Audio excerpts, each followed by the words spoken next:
Hi everyone. So today, akong i-istorya ninyo unsay mga syllable scents nako and unsay sa kang ilahang baho. Okay? So start na sa girl na scent sa G3. So G3 is a vanilla lace. So ang smell niya is warm and then sweet, caramel. So di ba siya ay pagka-candyhan siya gamay. Okay. Next is ato ang bombshell. So ato ang bombshell is ang iyang scent niya kaya siya open kanang floral kana siya na kanang flower kana ingan ano siya light siya nga baho kaysa tong ganahag light, so kana siya may pagka-light. Then next na to is ang Ariana Cloud na to, which is G1. And ang Ariana Cloud is nasa siya pagka-vanilla na smell, sweet sad siya, na siya comforting ang iyang smell.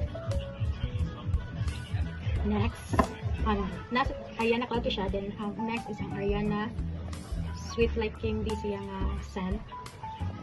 So G6, ano siya? Kaya siya na siya pagka-sweet ko, ano siya, na siya something nga mga candy gamay mo, nga na yung pagka-smell.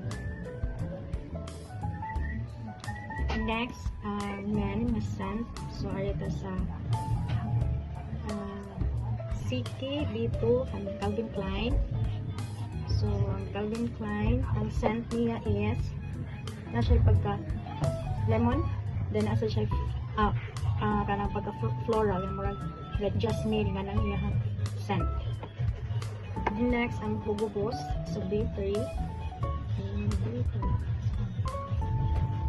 Wala akong B3. Ay, sorry, wala akong B3. Anyways, ang B3 kay ko siya. Na siya pagka-citrus nga yung smell. Nga na yung pagka-smell. Ang B3 rin. Sorry, Dara. Sorry. So, na siya pagka-citrus, mint, nga na yung kuan. Kanang baho. Then, ang last, ang Dior. Dior. D6. D6.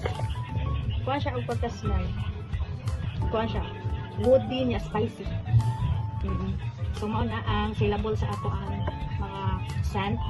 So, kung na lang mo try na ako'y kanila, like paragin inyong mayroon ang mulong last video siya. So, na ako kanina, it's only for 89 nga sa Shopee. Ako lang ikaw ang link below ang video. And, pwede na din sa maka-affiliate sa ako ang products. Mag-post na mo sa Shopee, then if maka-order mo sa nasa may commission, sa magpugilan yun,